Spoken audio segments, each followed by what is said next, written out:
Assalamualaikum warahmatullahi wabarakatuh. Saya Yudi Pramuko, tukang donat dari Parung. Itu bertertua di semesta.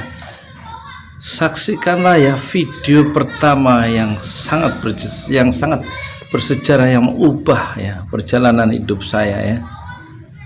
Jadi seorang YouTuber yang tidak diduga Allah yang menatahkan dan mengalirkan masa depan kita sebagai manusia ya. Ini video bersejarah dan tidak saya edit, akan saya ungkapkan kembali apa sih kekuatan keistimewaan video ini sehingga dari subscriber 38 orang itu dalam waktu 7 hari atau seminggu dengan video yang pertama ini loncat menjadi 2000 subscriber. Pada kasus orang lain ada yang 2000 video dia mendapatkan 500 subscriber dalam waktu hampir setahun. Ada lagi yang selama 12 bulan baru mendapatkan 1000 subscriber dengan 500 video. Ada yang 6 bulan mendapatkan 1000. Tapi saya dengan kemurahan Allah ya, dalam waktu 7 hari saya mendapatkan 2000 subscriber, sehingga langsung dimonetisasi, dihitung oleh Google AdSense. Ini video saya bikin 24 Desember hari Rabu, waktu tanggalan merah Imlek tahunnya 2018. Jadi 470 hari yang lalu ya, akhir dari 2018. Belum lama saya menjadi YouTuber pemula. Judul video ini dan tidak akan saya edit, silahkan dinikmati sepenuhnya selama kira-kira 14 menit. Judulnya Rocky Gerung melawan pengkhianatan intelektual. Selamat menyaksikan. Assalamualaikum warahmatullahi wabarakatuh. Saya ada di pesantren Tahfiz Quran Darussofa Cijeruk, Cigobong, Bogor, dan nanti saya akan bikin vlog ya, bikin komentar tentang Rocky Gerung dan pengkhianatan intelektual dalam perspektif Julian Benda ya, sastrawan besar dari Prancis yang 4 kali menjadi kandidat hadiah Nobel dengan bukunya yang terkenal Pengkhianatan Kaum Intelektual.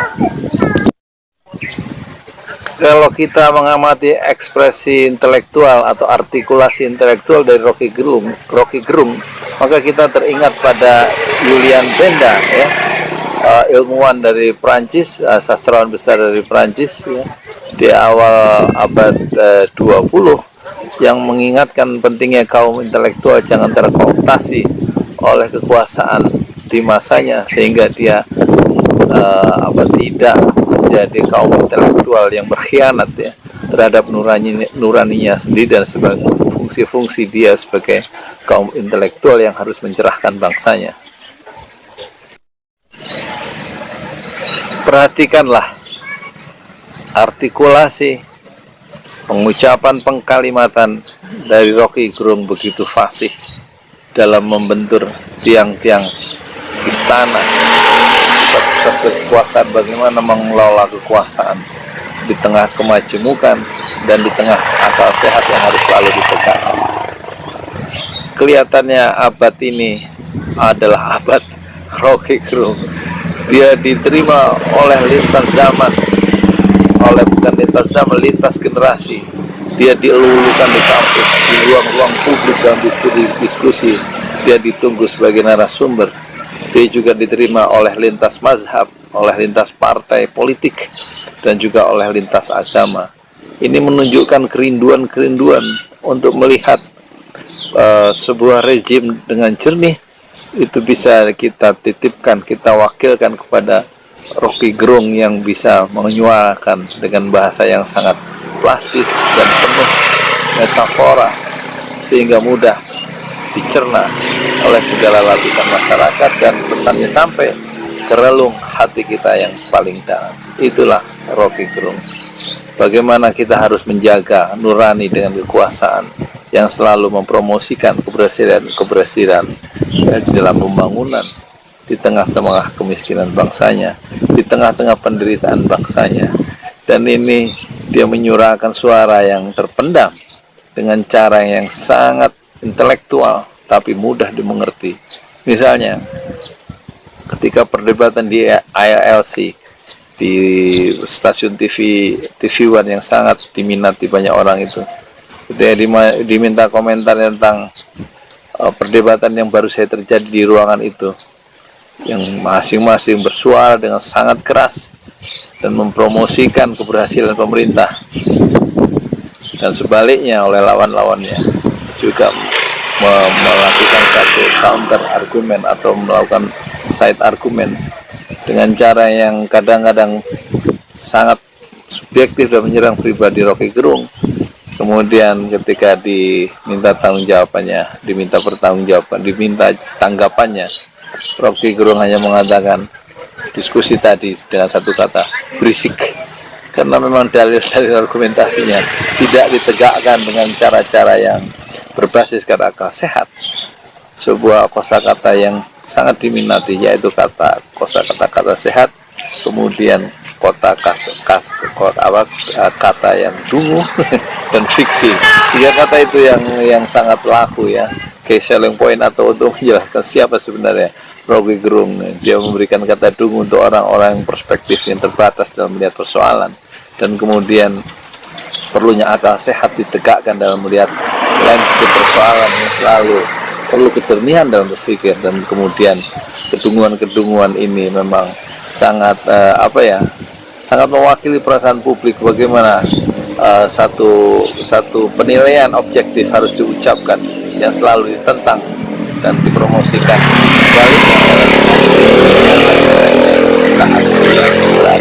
Saat ini itulah Rocky Gerung yang sekarang menjadi bintang langit zaman di era Presiden ke-6 atau ke-7 Joko Widodo. Kritik yang sangat tajam, radikal, dan mendasar yang dialamatkan oleh Rocky Gerung di ruang-ruang publik untuk rezim di mana dia hidup sekarang itu begitu menggema ke seluruh penjuru negeri ya, dan perspektifnya begitu luas dalam memetakan persoalan dan diucapkan pengkalimatannya dengan bahasa yang sangat mudah, sederhana, karena memang dia sangat mendalam dan menguasai persoalan, tapi dia mengucapkan dengan cara yang sederhana. Karena itu kesederhanaan itu muncul karena dia menguasai persoalan secara mendasar. Berbeda dengan politisi yang menjadi saingan dalam diskusi-diskusinya yang hanya memainkan data tetapi tidak ada kedalaman analisis dan tidak bisa memperlihatkan persoalan yang sebenarnya, dan cenderung semacam mereka menjual diri menjadi pengkhianat dalam kategori sebagai seorang intelektual. Ini mengingatkan selalu ada pengkhianatan intelektual, yaitu orang-orang yang pandai di lingkungan istana untuk memberikan penguatan semacam menjadi sekrup ya bagi suatu sistem yang pengap, yang tidak memberikan ruang-ruang untuk berpikir yang lain. Nah, inilah fungsi dari pengkhianatan intelektual itu, atau para pengkhianat intelektual itu, yaitu orang-orang di lingkungan istana atau di lingkungan yang berkerumun di tiang-tiang istana untuk mencari kepentingan masing-masing, dan mereka adalah para sarjana, para orang-orang yang tadinya tercerahkan kemudian terkooptasi ya, terjinakkan oleh kekuasaan demi kepentingan pribadi dan kelompoknya. Nah, dalam konteks inilah muncul Rocky Gerung untuk mencerahkan bahwa pengkhianatan intelektual itu selalu terjadi di lingkungan sebuah rezim, sebagaimana dulu juga selalu diingatkan oleh Julian Benda ketika masa jayanya Hitler yang begitu diktator, begitu represif, sehingga banyak kaum intelektual yang bergabung ke rezim Nazi Hitler dan memberikan dalil-dalil yang saintifik, seolah-olah saintifik, untuk membenarkan tindakan-tindakan penguasa di masanya demi keuntungan bersama, yaitu keuntungan elit politik, elit kekuasaan yang kemudian berdiri di atas penderitaan bangsanya. Dia mengingatkan tentang keharusan seorang intelektual, orang yang mengerti persoalan, untuk selalu adil terhadap dirinya dan menjalankan fungsi-fungsi kritiknya, fungsi-fungsi pencerahan nurani dalam memberikan arah terhadap perjalanan bangsanya, dan bukan justru menguatkan sistem dan akan menjerumuskan bangsanya sendiri. Nah, kaum intelektual yang tidak sadar akan posisi awalnya sebagai orang yang mempertahankan kebenaran dan keadilan, ini akan terjerumus pada sudut sejarah yang kemudian diberi kategori baru oleh Julian Benda memberikan kategori baru sebagai pengkhianatan intelektual. Dan kita merasa banyak sekali orang-orang yang melacurkan dirinya dengan ilmu pengetahuan yang dia miliki menjadi semacam kelompok sosial baru yang dikategorikan oleh Julian Benda sebagai kaum intelektual yang berkhianat terhadap nuraninya dan membiarkan masyarakatnya semakin menderita di tengah-tengah pemerintahannya sendiri. Fenomena atau gejala pengkhianatan kaum intelektual ini sudah diingatkan oleh Hatta tahun 56 ketika Hatta bicara di depan Civitas Akademi Universitas Indonesia. Dalam pidatonya dia menyebut-nyebut pentingnya kaum intelektual menjalankan fungsi-fungsi intelektual dengan benar, dan dia mengutip juga Julian Benda tentang karya yang terkenal yaitu pengkhianatan kaum intelektual. Dan kemudian itu Hatta, kemudian murid Hatta yang terbaik adalah Diliar Nur. Dia juga mengingatkan pentingnya seorang intelektual atau orang terdidik itu mempertahankan integritasnya, dan dia contohkan sendiri ketika dia akan dilantik menjadi rektor di universitas di IKIP waktu dulu, namanya IKIP Jakarta.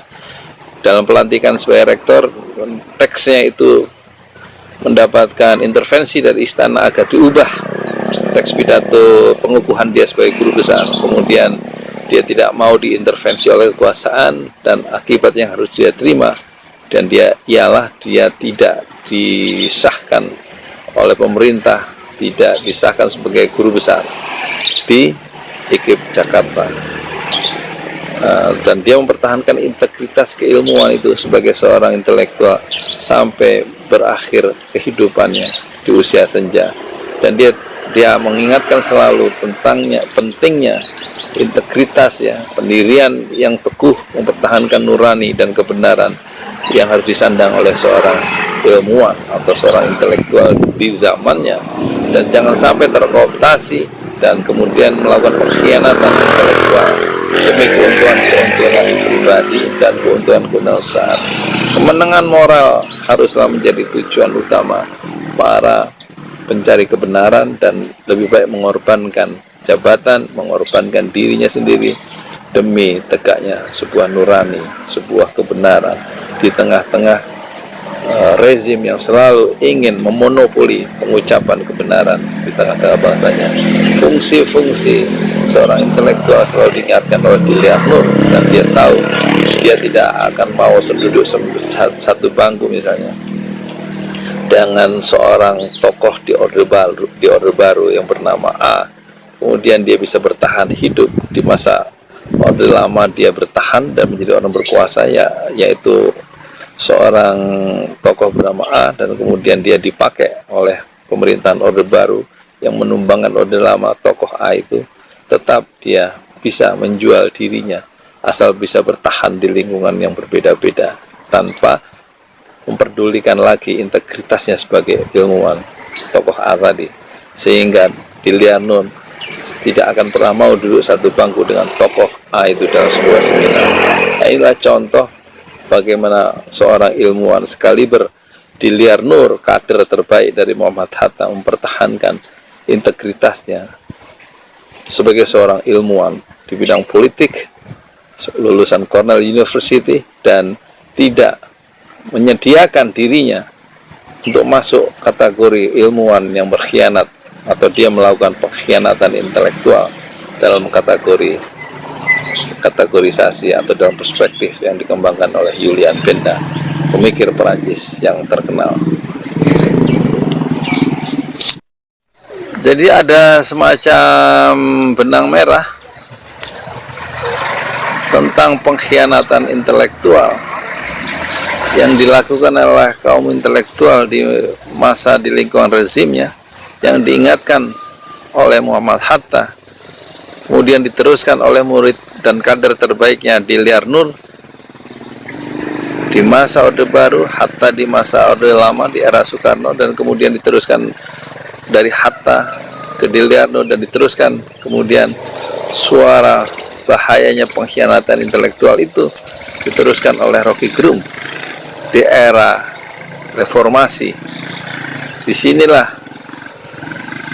mengapa Rocky Gerung bagaikan bintang di langit zaman di era reformasi, karena dia berhasil menjernihkan kembali nurani bangsanya yang mencoba dikooptasi oleh lapisan kaum intelektual di sekitar istana, yang mengelilingi dan berkerumun di istana, dan mereka melakukan pengkhianatan intelektual demi keuntungan ekonomi dan politik yang. Assalamualaikum warahmatullahi wabarakatuh. Saya Yudi Pramuko. Kalau pagi jualan donat kentang.